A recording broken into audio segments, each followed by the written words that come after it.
മസൂദ് ഉസ്താദിന്റെ മരണം ഇന്നും ഓരോരുത്തരും കണ്ണുനീരൊലിപ്പിക്കാൻ മുഅ്മിനീങ്ങൾ മുഴുവനും സമീപകാലത്ത് ഇങ്ങനെ ഒരു മരണത്തെ കേട്ടതായി നമ്മളെ ജീവിതത്തിൽ ഓർമ്മയില്ല. ഇത്ര സെറ്റപ്പുള്ളൊരു മനുഷ്യൻ ആത്മീയത കുറവുണ്ടായിട്ടാ, ദ്വാരക്കാത്ത കുറവാ, ജീവിതത്തിൽ മോശം ഉണ്ടായിട്ടാ, വ്യക്തിപരമായി എന്തെങ്കിലും വഷളത്തരം ഉണ്ടായിട്ടാണോ, എന്തെങ്കിലും രോഗത്തിന്റെ മുന്നറിയിപ്പ് ഉണ്ടായിട്ടാണോ, ഒരു മിനിറ്റ് വിശ്രമിക്കാൻ പോലും സമയമില്ലാതെ ഓടി ദീനിയായ വിഷയത്തിന് വേണ്ടി മാത്രം രാവും പകലും ഈ 24 അവർ കറങ്ങുന്ന എല്ലാവർക്കും പ്രിയപ്പെട്ട ഒരു വലിയ പണ്ഡിതനാണ് ഹാഫിള് മസ്ഊദ് സഖാഫി ഉസ്താദ്. തിരുവമ്പാടിക്കാർക്ക് നേരിട്ട് അത് കേട്ട് വരിച്ചുണ്ടോന്ന് അറിയില്ല. ഇവിടെ നടന്നോ എപ്പോഴാന്ന് സ്ഥിരം വരലുണ്ടല്ലേ? നിങ്ങൾക്കറിയാലോ, നേരിട്ട് കണ്ടവരാണ്, ആസ്വദിച്ചവരാണ്, അവരിൽ നിന്ന് ആത്മീയ ആനന്ദം കൊണ്ട ആളുകളാണ്. ഇന്നും മുഅ്മിനീങ്ങളുടെ ഹൃദയത്തിൽ നിന്ന് ആ വേദന പോയിട്ടില്ല, നെട്ടൽ പോയിട്ടില്ല. പറയുന്നവരും കേൾക്കുന്നവരും ഒരുപോലെ കണ്ണു നനക്കാണ്. അദ്ദേഹത്തിന്റെ ആത്മീയ ദറജയ്ക്ക് വേണ്ടി ഓതാനും ചെയ്യാനും ഞാൻ ഒരു വാട്സപ്പ് ഗ്രൂപ്പിലുണ്ട്. ഒരു പ്രധാനപ്പെട്ട വാട്സപ്പ് ഗ്രൂപ്പുണ്ട്, ഹദിയ എന്ന് പറഞ്ഞിട്ട്. അത് കുറെ കാലങ്ങൾക്ക് ഇങ്ങോട്ട് ഓരോ ഉസ്താദുമാരും മഹാന്മാരൊക്കെ വഫാത്തായി കേൾക്കുമ്പോൾ അവരെ പേരയിലിട്ട് ദഹ്ലീലല്ലി യാസീനോദി അതിലുള്ള ആളുകൾക്ക് കൂട്ടിയിട്ട് അങ്ങനെ ഒരു ദുആ അങ്ങനെ നടത്തി, അങ്ങനെ എല്ലാ പരിപാടിയിലും അങ്ങനെ കൂടുന്നതാണ്. അതിൽ നിന്ന് മസ്ഊദ് ഉസ്താദിന് വേണ്ടി മാത്രം ഒരു വാട്സപ്പ് ക്രിയേറ്റ് ചെയ്തു. അതിൽ നിന്ന് എങ്ങനെ ലിങ്ക് വിട്ടുകൊണ്ട് മസ്ഊദ് ഉസ്താദിന്റെ പേരിൽ തഹ്ലീൽ ചൊല്ലാൻ വേണ്ടി പുതിയൊരു വാട്സപ്പ് ഗ്രൂപ്പ് പുതിയതായി ഉണ്ടാക്കാന്നുള്ള ചർച്ചയിൽ ലിങ്ക് ഇട്ടുകൊണ്ട് ആരംഭിച്ചു.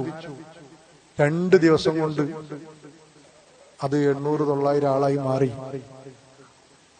അസ്ലിയായ ഗ്രൂപ്പിൽ ഇപ്പോഴും 350 ആൾക്കാരുള്ളൂ. പക്ഷേ അവരും അവരുടെ കെയർ ഓഫിലും വന്ന ആളുകൾ 800-900. എത്ര റിക്വസ്റ്റുകൾ അതിലേക്ക് വരുന്നത് എനിക്കറിയില്ല. അങ്ങനെ റിക്വസ്റ്റ് എന്താ കാട്ടേണ്ടത്? ഓരോ ദിവസം 25, 50, 100 ഓരോ മണിക്കൂറിൽ ഇങ്ങനെ റിക്വസ്റ്റ് വരികയാണ്. അതിൽ കയറിയിട്ടാണോ കയറാൻ കഴിയായിട്ടാണോ അറിയില്ല. പേഴ്സണൽ മെസ്സേജ് ആക്കി ഉസ്താദ് ഗ്രൂപ്പിൽ നിന്ന് ചേർത്ത് വെച്ചിട്ട് നമുക്കതിന് സമയമില്ല. തഹ്ലീൽ പ്രഖ്യാപിച്ചു. 20 ലക്ഷം തഹ്ലീൽ കഴിഞ്ഞു, സ്റ്റോപ്പ് ഇട്ടു. ഇന്ന് വൈകുന്നേരത്തോട് 20 ലക്ഷം തഹ്ലീൽ ആ ഒരു ഒറ്റ ഗ്രൂപ്പില് 20 ലക്ഷം ലാ ഇലാഹ ഇല്ലല്ലാഹ് ഒരൊറ്റ ഗ്രൂപ്പിലാണ്. അങ്ങനത്തെ ഒരുപാട് ഗ്രൂപ്പ്, ഒരുപാട് ബന്ധങ്ങൾ, ഒരുപാട് നാടുകളിൽ മൂപ്പര് പോയ ഒരുപാട് സ്ഥലങ്ങളിൽ. ഇവിടെ ഉണ്ടോന്ന് എനിക്കറിയില്ല. ഇപ്പൊ യാസീൻ പ്രഖ്യാപിച്ചു 5, 10, 20, 5, 10, 20 യാസീൻ ഓതിയത് ഇങ്ങനെ മെസ്സേജ് വന്നു കൊടുക്കാണ്. ഇൻഷാ അല്ലാഹ് ഞായറാഴ്ച ആകുമ്പോഴേക്ക് മഗ്രിബ് ആകുമ്പോഴേക്ക് 4444 യാസീൻ ഓതാൻ വേണ്ടിയിട്ട് പ്രഖ്യാപിച്ചു. 4000 അല്ല 40,000 മോള് കയറുന്ന ചേച്ചിക്കൊപ്പം. ഇതൊക്കെ ആത്മീയമായ ഇടപാടാണ്. കാരണം അദ്ദേഹം ഭാഗ്യവാനാണ്. പക്ഷേ അദ്ദേഹം ഇവിടെ ക്ലാസ് എടുത്തു കേട്ടവരും അദ്ദേഹത്തിന്റെ മുത്തഅല്ലിമീങ്ങളും അദ്ദേഹത്തിന്റെ മക്കളും കുടുംബവും അദ്ദേഹത്തിന്റെ കൂട്ടുകാരൊക്കെ സങ്കടത്തിലെ വിരഹവേദനയുടെ. എല്ലാവർക്കും അറിയാം മസ്ഊദ് ഉസ്താദ് അള്ളാഹുവിന്റെ മുമ്പിൽ വെറുതാവൂല. കാരണം പരിശുദ്ധ ഖുർആൻ മനപ്പാടമാക്കിയിട്ടാണ് അദ്ദേഹം ഈ ലോകത്തോട് വിട പറഞ്ഞത്. മനപ്പാടമാക്കി പരിശുദ്ധ ഖുർആന്റെ ആഴങ്ങളിലേക്ക് ഇറങ്ങിച്ചെന്നത് പഠിച്ചു. ദിവസവും രാത്രി ഒഴിവില്ല. പരിശുദ്ധ ഖുർആന്റെ വചനങ്ങളാണ് അദ്ദേഹത്തിന്റെ ക്ലാസുകൾ. അത് തന്നെ എല്ലാവരും ഉൾക്കൊള്ളുന്ന രൂപത്തിൽ വളരെ സ്നേഹസമ്പന്നമായ ഉപദേശ നിർദ്ദേശങ്ങൾ കൊടുത്ത ക്ലാസ്. അതുകൊണ്ടാണ് ആണുങ്ങളും പെണ്ണുങ്ങളും പ്രായമുള്ളവരും ചെറുപ്പക്കാരും കുട്ടികളും ആലിമീങ്ങളും മുത്തഅല്ലിമീങ്ങളും ഒരുപോലെ കണ്ണുനീരൊലിപ്പിക്കുന്ന അദ്ദേഹത്തെ അറിയുന്നവരും അറിയാത്തവരും നമുക്കൊക്കെ വിളിച്ചിട്ട് എത്ര ആളുകളെ പൊട്ടിക്കരയുന്നത്. നേരിട്ടും പരിചയം ഉസ്താദേ, അദ്ദേഹത്തിന്റെ വയല് ക്ലാസ് വല്ലാത്തൊരു നഷ്ടാണല്ലോ. ഞാൻ ആ വീട്ടിൽ പോയി ജനാസ കണ്ട് ദ്വാരക്കുന്ന സമയത്ത് അവിടെ ഒരു മനുഷ്യനും കരയാതിരുന്നിട്ടില്ല.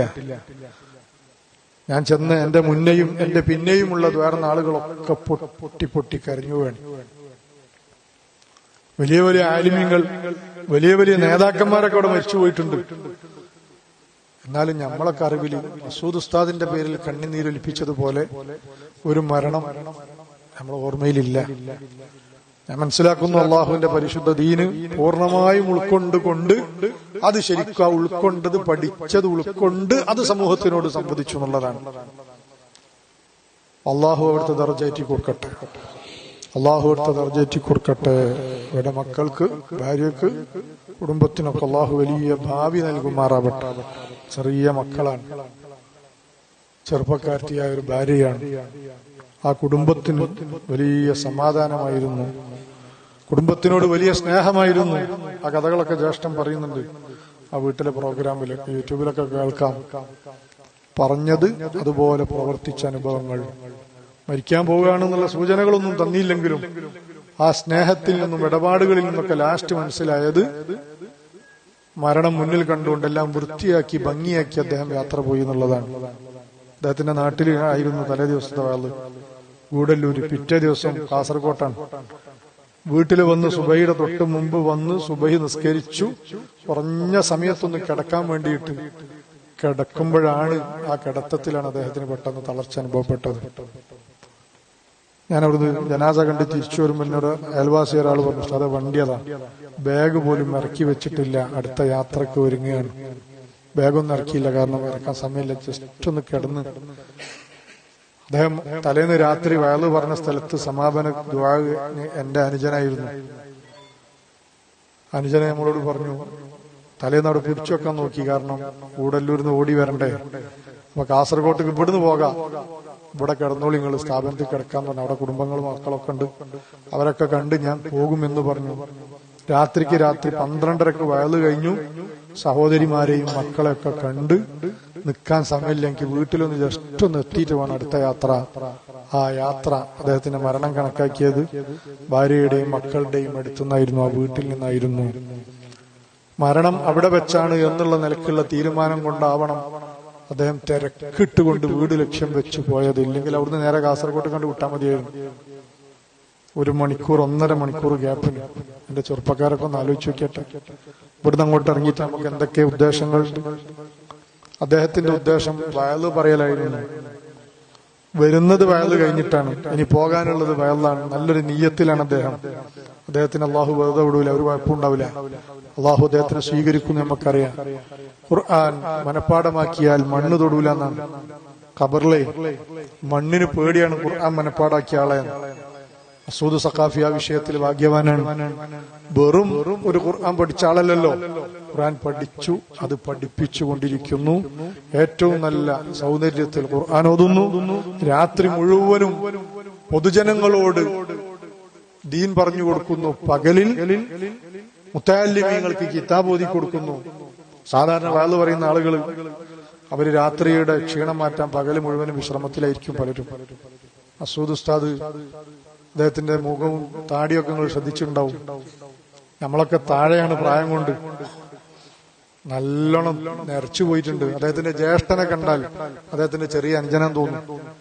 കാരണം വിശ്രമമില്ലാത്തതിന്റെ പേരിൽ പ്രായത്തിന്റെ ആ ഒരു നര മുഖത്ത് അനുഭവപ്പെട്ടതൊക്കെ വിശ്രമിക്കാൻ സമയമില്ലാത്തതിന്റെ പേരിലാണെന്ന് മനസ്സിലാക്കുന്നു. ഏതായാലും ഒരു കുറഞ്ഞ വയസ്സിൽ അള്ളാഹുവിലേക്ക് മടങ്ങുമ്പോൾ ഒരു വലിയ ആയുസിന്റെ പണി അദ്ദേഹം ദുനിയാവിൽ തീർത്തുവെച്ചു. എത്ര ബന്ധങ്ങൾ, എത്ര സ്ഥലത്ത് അനുസ്മരണങ്ങൾ. ആ അനുസ്മരണ വേദികളിലൊന്നും കരയാതെ ആരും അദ്ദേഹത്തെ അനുസ്മരിച്ചിട്ടില്ല.